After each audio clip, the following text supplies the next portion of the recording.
تو پہلی چیز ہے لا الہ الا اللہ محمد رسول اللہ. لا کے ذریعے سے ساری کائنات کی نفی کہ سب سے کٹ کے اللہ سے جڑ جا. مشرق لا، مغرب لا، شمال لا، جنوب لا، آسمانوں پہ لا، زمینوں پہ لا، پتھروں پہ لا، پہاڑوں پہ لا، نوری پہ لا، ناری پہ لا، آفتابی پہ لا، خاکی پہ لا. لا کو ایسے پھرایا ہے میرے اللہ نے کہ اپنے سوا ہر شے کو کاٹ کے رکھ دیا ہے کہ یہ کچھ نہیں، سب اللہ ہے. صفر صفر صفر لکھتے جاؤ، ساری کاپی بھر دو تو آپ نے کچھ بھی نہیں لکھا، اور ایک لگا دو پہلے صفر کے ساتھ تو ہر صفر دوسرے سے طاقتور بنتا جا رہا، بنتا جا رہا، بنتا جا رہا، بنتا جا رہا ہے. پیچھے الف کا کمال ہے، پیچھے ایک کا کمال ہے. ایک کو ہٹاؤ تو سب صفر ہے. اللہ اب ایک ہستی ہے تو جبریل طاقت ہے، صفر نہیں ہے. اللہ ہٹ جائے تو جبریل صفر ہے. میکائیل، اسرائیل، اسرافیل طاقت ہیں اگر اللہ ہے. اللہ پیچھے ہٹ جائے تو یہ تینوں زیرو ہیں. جنت خوبصورت نعمتوں کا ٹھکانہ ہے، اس کے پیچھے ایک ہے. اللہ پیچھے ہٹ جائے تو جنت بھی زیرو ہے، اللہ پیچھے ہٹ جائے تو جہنم بھی زیرو ہے، اللہ پیچھے ہٹ جائے تو زمین آسمان کچھ نہیں ہے. لا کے ذریعے سے ہر چیز کو توڑ کر دل کا قبلہ اللہ بنا اور چہرے کا قبلہ بیت اللہ بنا تو تب تیری نماز مکمل ہوگی، تب تیرا ایمان مکمل ہوگا. اس وقت دل کا قبلہ اللہ نہیں ہے، وہ پیسہ ہے. پیسہ ہے. دل کا قبلہ اللہ نہیں ہے، صرف کمائی ہے، صرف پیسہ ہے. تو اللہ تعالیٰ لا کے ذریعے سے کہتا ہے مجھے قبلہ بنا، دل مجھے دے. ابن آدم، اے آدم کی اولاد، انی لک محب فبحقی علیک کلی محبہ، میرے بندے میں تم سے پیار کرتا ہوں، تجھے میرے حق کی قسم تو بھی مجھ سے پیار کرنا سیکھ. اس دل کو اللہ کے لیے خالص کر، سب سے کٹ کر. لا الہ لا الہ لا الہ تلوار چلتی ہے، لا الہ لا الہ لا الہ، پھر اللہ کے ساتھ تمام ہوتا ہے الا اللہ الا اللہ الا اللہ، صرف اللہ، نیچے بھی اللہ، اوپر بھی اللہ. وَهُوَ الَّذِي فِي السَّمَاءِ إِلَٰهٌ وَفِي الْأَرْضِ إِلَٰهٌ، ادھر دیکھو تو اللہ اور اوپر دیکھو تو اللہ. رب المشرق والمغرب لا الہ الا هو فاتخذه وکیلا، مشرق میں دیکھو تو اللہ اور مغرب میں دیکھو تو اللہ. للہ المشرق والمغرب فأینما تولوا فثم وجہ اللہ، جدھر منہ پھیرو گے سامنے اللہ کے جلوے ہیں، جدھر منہ پھیرو گے سامنے اللہ کی قدرت ہے، جدھر دیکھو گے اللہ کے نظام اور شاہکار ہیں. جو لا کہا وہ لا ہوا، وہ لا بھی اس میں لا ہوا، جز لا ہوا، کل لا ہوا، پھر کیا ہوا؟ اللہ ہوا. یہ حج سے پہلے سیکھنے کی چیز ہے. حج کر کے زندگی کیوں نہیں بدل رہی؟ وہ بغیر سیکھے جا کے بیٹھ جاتے. پہلی جماعت کے بچے کو ایم اے کا پرچہ پکڑا دو، لو جی حل کرو. حج پر جانے سے پہلے بہت سی تیاری ہے. جیسے اب یہ آپ کو ظاہری تیاری کے لیے جمع کر رہے ہیں، یہ لے جانا ہے، وہ لے جانا ہے، یہ لے جانا ہے، وہ لے جانا ہے، یہ نہیں لے جانا، وہ نہیں لے جانا. اسی طرح اللہ کے دربار میں جانے کے کچھ اور آداب ہیں. دربار شاہی میں جانا ہو تو اس کے آداب ہیں. وہ لا الہ الا اللہ سے شروع ہو رہے ہیں. لا الہ الا اللہ یہ اللہ کو دل میں اتارنے والا، محمد رسول اللہ یہ اس وجود میں ڈھلنے کی محنت. میں کہا کرتا ہوں لا الہ الا اللہ پاسپورٹ ہے اور محمد رسول اللہ ویزا ہے. لا الہ الا اللہ کے بغیر سفر نہیں ہو سکتا، محمد رسول اللہ کے بغیر انٹری نہیں ہو سکتی. ابھی میں 10-12 ملکوں کا سفر کر کے آ رہا ہوں. ہر جگہ پاسپورٹ یہ جی، ویزا یہ جی، جاؤ جی. پاسپورٹ دکھاؤ حاضر، ویزا بھی دکھاؤ یہ جی، اچھا جی جاؤ جاؤ. تو لا الہ الا اللہ، اللہ نے آپ کو پاسپورٹ بنانے کی تکلیف نہیں دی، بنا کے دے دیا. ان سے پوچھو جو نئے مسلمان ہوتے ہیں. ایک دفعہ ہماری جماعت سوات میں تھی تو ایک نوجوان اسٹریٹ لائٹ کے نیچے پڑ رہا تھا. تو ہمارے ایک ساتھی نے، پتہ تو لگتا نہیں شیو کیا ہوا ہے، مسلمان ہے، ہندو ہے، کون ہے، کیا پتہ چلتا. تو اس نے اس کو دعوت دینی شروع کر دی. وہ سنتا رہا پھر کہنے لگا، وہ ذرا ادھیڑ عمر تھے، کہا بابا جی آپ خوش قسمت ہیں، آپ مسلمان ہیں، مجھے پتہ ہے ہندو مذہب کوئی مذہب نہیں، پتھر کی پوجا ہے، لیکن اگر میں کلمہ پڑھتا ہوں تو مجھے 70 رشتے توڑنے پڑتے ہیں، اور آگے کوئی ایک مسلمان نہیں جو مجھے قبول کرے۔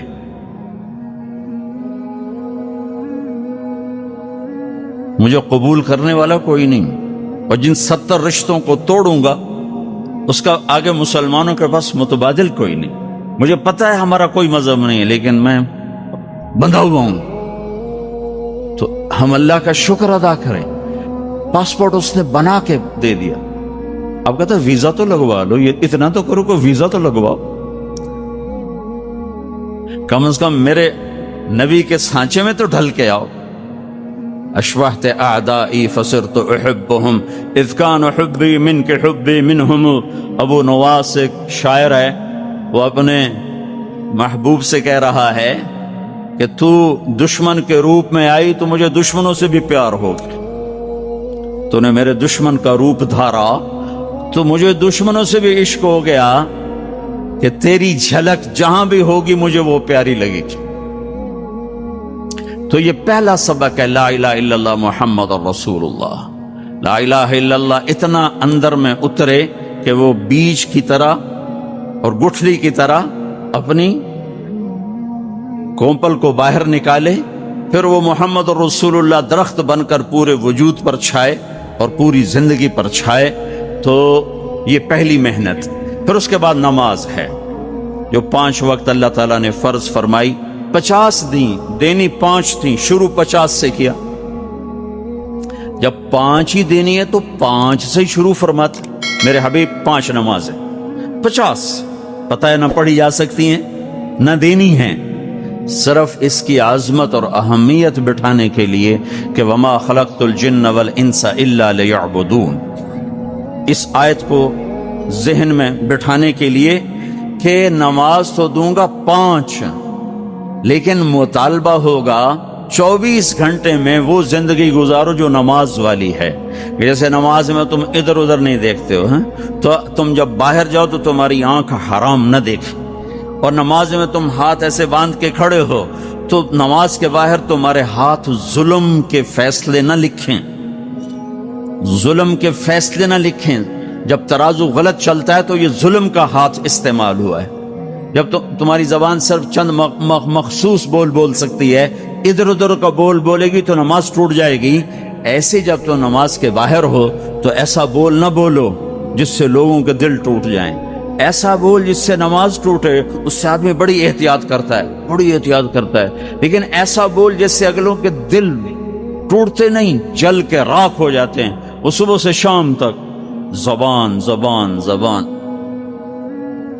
نماز، اور نماز اللہ نے 5 وقت مانگی، پھر اپنے حبیب پر تہجد فرض کی، قم اللیل الا قلیلا، میرے نبی باقیوں کے لیے نفل، آپ کے لیے فرض، رات کو میری آپ کی بات ہونی چاہیے۔ کیوں کہ ان لک فی النہار سبحا طویلا، آپ دن میں بہت مصروف رہتے ہیں دعوت تبلیغ کے کام میں، لہذا رات کا کچھ حصہ مجھے دے جس میں میری اور آپ کی بات۔ جس نے بھی اللہ کو پایا ہے رات کے آنسوؤں سے ہی پایا ہے، جس نے بھی اللہ کو ڈھونڈا ہے رات کے اندھیروں میں ڈھونڈا۔ عجب بات ہے، دنیا ڈھونڈنی ہو تو روشنی چاہیے، اللہ کو ڈھونڈنا ہو تو رات کا اندھیرا چاہیے۔ لیکن اب 10% لوگ نماز پڑھتے ہیں، 90% نہیں پڑھتے، حج پہ جا کے بھی نہیں پڑھتے، عادت ہی نہیں پڑھی ہوئی تو حج کے جا پہ بھی نہیں پڑھتے۔ نماز۔ تیسری چیز ہے زکوٰۃ، جو اللہ نے مالدار پر فرض کی ہے۔ اچھا ایک بیچ میں بات، جب ہمارے نبی 50 نمازیں لے کر واپس چل پڑے، کوئی بات ہی نہیں کی، اچھا یا اللہ ٹھیک، تو میں نے پڑھا تو کہیں نہیں، لیکن مجھے لگتا ہے کہ اللہ تعالیٰ نے موسیٰ علیہ السلام کو آگے کھڑا کیا ہوگا کہ میرا نبی تو 50 لے کے چل پڑا، اسے واپس بھیجو، اس کی امت نے تو 5 کو نہیں پڑھنی ہے، 50 کے تو پڑھن، اس کو میرے پاس واپس بھیجو۔ تو آگے موسیٰ علیہ السلام کھڑے ہوئے چھٹے آسمان پر، یا رسول اللہ سے ملاقات کیسی رہی؟ کہ بہت اچھی رہی۔ کیا ہوا؟ کہ 50 نمازیں ملی۔ کہ یا رسول اللہ میں آپ کی محنت کرتا ہوں، ایک کوئی نہیں پڑھیں گے، واپس جا کر تھوڑی کروائیں۔ پھر آپ واپس گئے،